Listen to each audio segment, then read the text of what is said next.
Right friends, welcome back to Banking Awareness Question and Answers session 5, that is module 5. I hope you are enjoying these question and answer sessions, and we are going to discuss 24 questions.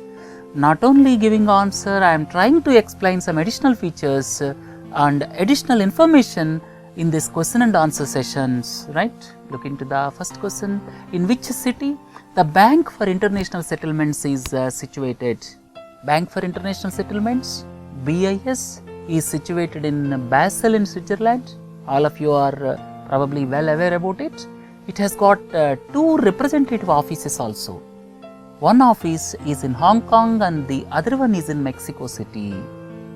It has got two representative offices, one in Hong Kong. Hong Kong is a special administrative region of China, as well as in Mexico City. Right friends, this Basel, Bank for International Settlements, is situated at Basel, and here various central bank governors sit together to devise ways to reduce risks in the banking system. Look into the next one. Foreign exchange reserves of India are kept in the custody of which of the following? Foreign exchange reserves are kept in the custody of Reserve Bank of India. Reserve Bank of India is a banker to the nation. Then it maintains the accounts of governments. It is the custodian of foreign exchange reserves, and it looks at monetary policy, right. Look into the next question. Which of the following is not the tenure for Reserve Bank of India's treasury bills? All of you are well aware, Reserve Bank of India releases cash management bills for a shorter duration. Treasury bills, these are released on behalf of Government of India. Please don't forget. Treasury bills are released by the Reserve Bank of India on behalf of central government. And these treasury bills are nothing but borrowing for short term. Government of India requires money for short term. They release the treasury bills. RBI releases treasury bills on behalf of Government of India, and these treasury bills are for short term borrowing, and they are issued in 3 tenures. 91 days, that means roughly 3 months. Second one is 182 days, roughly 6 months. Third one is 364 days. So the wrong answer here is 121 days. And Reserve Bank also releases government securities. If it releases government securities on behalf of central government, the minimum tenure is 1 year and maximum is 30 years. But in this year's budget, in the budget of 2015-16, the term was extended to 40 years. Government stated that they are going to release government securities up to the tenure of 40 years. Right friends, look into the next one. Biometric ATMs are intended to cater for which type of customers? Basically, biometric ATMs, in the previous lectures we learned what is biometric information, fingerprints, iris abstract. These are all biometric information, and biometric information is basically for illiterate and rural people. You can say illiterate people who cannot operate, because operating the ATM by knowing the PIN and all may be difficult for them. They may require assistance of some other person who may cheat them also. So to avoid that, biometric ATMs are useful for illiterate people. Right friends, look into the next one. World Food Day is celebrated every year around the world on October 16. What is the significance of October 16?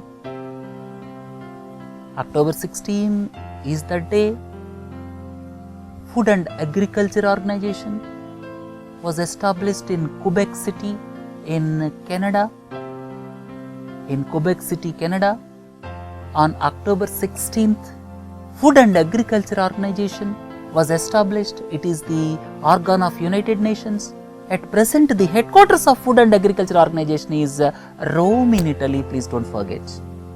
This Food and Agriculture Organization was initially started in 1940s with the Quebec City in Canada as the headquarters, and the present headquarters is Rome in Italy. And to commemorate that day, this World Food Day is being celebrated every year around the world. Where is the headquarters of Asian Development Bank? Asian Development Bank established on 22nd August 1966. 22nd August 1966. Headquarters is Manila in Philippines, please don't forget. Manila in Philippines. The domination of Japan on Asian Development Bank is always evident, just like the domination of United States of America on the World Bank, right? So, Asian Development Bank is established with headquarters at Manila in the Philippines, and it was started on 22nd August 1966 under the Banking Regulation Act 1949. Which of the following is not qualified to be called as banks? Under the Banking Regulation Act, urban cooperative banks, state cooperative banks, central cooperative banks, these are fit to be qualified as banks. State cooperative bank will be at the top level. Central cooperative bank will be at the district level. Primary agricultural credit society will be at the village level. So, PACS are popularly called as PACs or primary agricultural credit societies. They are not qualified as banks as per Banking Regulation Act. Please remember, Banking Regulation Act does not recognize primary agricultural credit societies. Right, friends? And state cooperative banks, central cooperative banks, for banking matters, RBI regulates the matters, and giving some directions with regard to the credit to agriculture and rural areas. NABARD will give directions, and management control is with the state governments. There is control by many organizations with regard to the state cooperative banks and central cooperative banks. On one side, Reserve Bank of India controlling the banking operations. With regard to the credit to the sectors like agriculture and rural development, NABARD will issue instructions and state governments will look into the management issues. So, there are basically 3 regulators for these state cooperative banks and central cooperative banks. Please don't forget, the primary cooperative banks or urban cooperative banks are for the flow of credit in urban areas. Urban cooperative banks, or otherwise known as primary cooperative banks, are established in urban areas. Look into the next one. To improve access of the poor to banking, RBI has advised banks to open small branches with 1 or 2 staff, because establishing a full-fledged bank is very difficult in rural areas. And rural areas, banking services are supposed to be expanded by banking correspondents or business correspondents. And for every 8 to 10 business correspondents, Reserve Bank of India suggested, with the minimum infrastructure, establish one small bank that is known as ultra small branches. There may be 1 or 2 staff at the most, with proper connectivity, that means with connectivity to CBS platform. That means they can have access to the accounts on real-time basis. So, the purpose of ultra small banks is so as to coordinate the activities of 8 to 10 business correspondents. Not only that, so as to have real-time connection with the centralized banking system. That means customers can have access to their accounts on real-time basis. That is the main purpose of ultra small branches. Right, friends? Look into the next one. Which of the following is incorrect? All are correct here. SIFI, systemically important financial institution. Systemically important financial institution. What is systemically important financial institution? That means when the failure of that organization will have serious ramifications in the financial system. when the failure of that particular financial institution will have serious repercussions in the financial system. Let us assume that the topmost bank in the country fails. What will happen to the financial system? That's why some are classified as systemically important financial institutions. If you look at State Bank of India, it is a systemically important financial institution at a domestic level. The organization or the financial institution which has got its operations around the world will be declared as a global systemically important financial institution. So, the meaning of systemically important financial institution is failure of that particular organization will have serious implications in the world financial system. Second thing is BCBS. We have already learnt in the previous classes, Basel Committee on Banking Supervision. BCBS, Basel Committee on Banking Supervision, where the central bank governors sit together to devise ways prevent the risks in the banking system. DSIB is domestic systemically important banks. You can call State Bank of India is a domestic systemically important banks, because failure of SBI will have serious implications in the financial system. That's why it is classified as domestic systemically important banks. RBI has given guidelines. We will discuss in some other class. Next one is BIS, Bank for International Settlements. Just now we have discussed. So these all four are correct. So the answer is none. Look into the next one. Maximum amount of crop loan with interest subvention being given to each farmer is, maximum crop loan with interest subvention is rupees 3 lakhs. You will get crop loan, that means each farmer will get crop loan up to a limit of rupees 3 lakhs at 7% interest rates at present. Banks are not supposed to give below base rate, all of you are well aware. But this gap, fully or partially, is paid by Government of India to the banks. Farmer will get crop loan at 7%. But Government of India will pay certain interest to banks. That is interest subvention. So, here maximum amount of crop loan with interest subvention being given to each farmer is rupees 3 lakhs. Please don't forget. Look into the next one. Which of the following is the retail credit? Retail credit means, all of you are well aware, house loan, personal loan, mortgage loans, gold loans, credit cards. These are all retail loans. What is credit card mechanism? You are using credit card and you are accessing bank funds. That is not your money. You are paying it later. That's why credit card comes under retail credit. Retail means individual customer level, not for companies. So, individual customer, this credit card comes under retail credit. Please don't forget.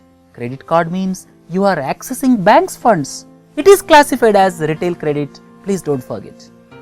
Routing of domestic black money through other country by taking advantage of liberal tax rules and DTAA is known as round tripping. Let us assume one country, suppose Mauritius, where the taxes are very less. From India, black money will go to Mauritius. How it will go? It may go through Hawala route. It may go through excess invoicing. It may go through investment in shell companies in Mauritius. Shell companies means they are physically not doing anything, but for name's sake they are companies. Black money will go to that country and people will take that money there, and later on that money will come back to India through participatory notes. This is known as the round tripping. Black money will go to a country where the laws are favorable, where double taxation avoidance agreement is available with India, and again it will come back to the country as participatory notes or through some other means. This is known as round tripping. We will discuss these things in detail in subsequent classes. the features of intercorporate deposits are. What is intercorporate deposit? Last week, in the last question and answer sessions, we discussed it is taking loan from big corporate by small corporate. That is intercorporate deposit. That is, one company is depositing with another company. Literally, small company is taking loan from big company. That is intercorporate deposit. And it is the lending of one corporate to another. It is unsecured, no security, and it involves high interest as well as high risk also. Right? Intercorporate deposits are lending of one corporate to small corporate. Or otherwise you can say deposit made by big company with a small company. That is intercorporate deposit, because small company may not get loan from the organized financial system because lack of collateral security. Right friends, look into the next one. Umbrella organization for all retail payment systems in the country is National Payments Corporation of India. We have discussed in the previous classes. Look into the next one. RuPay card was indigenously developed by NPCI, National Payments Corporation of India, developed RuPay card. RuPay means rupee payment. And the colors in the logo, please don't forget, orange and green. RuPay card is just like Visa card or MasterCard. Visa card or MasterCard or American Express card. So, RuPay card is indigenously developed by NPCI, please don't forget. As per the standards of the banking industry, all the debit or credit cards should meet EMV standards. In fact, RBI gave instructions this year that in future, from September onwards, whatever the cards banks will issue, whether it is debit card or credit card or prepaid card, whatever it is, they should conform to EMV standards. EMV standards is EuroPay, Visa and MasterCard. EMV standard is EuroPay, Visa and MasterCard. So, the global standards for this credit cards and debit cards is EMV standard. Please don't forget, E stands for EuroPay, M stands for MasterCard and V stands for Visa. Look into the next one.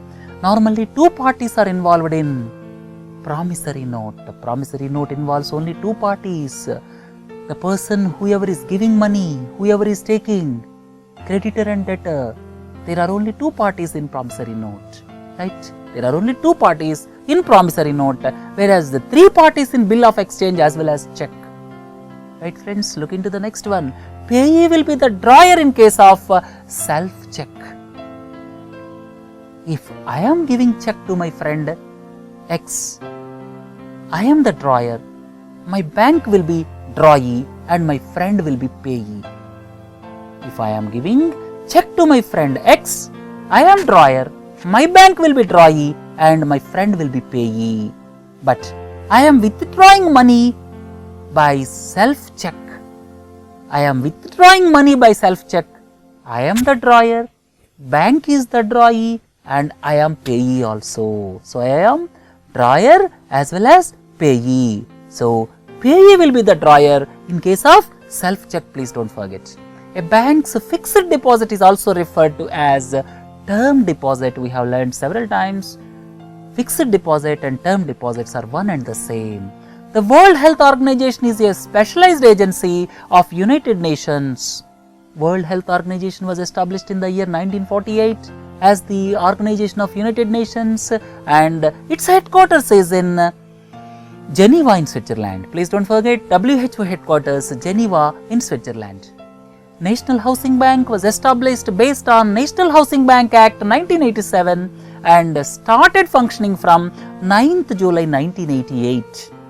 National Housing Bank was started as a subsidiary of Reserve Bank of India, headquarters New Delhi, please don't forget, it started functioning from 9th July 1988 and it was established based on C. Rangarajan Committee recommendations.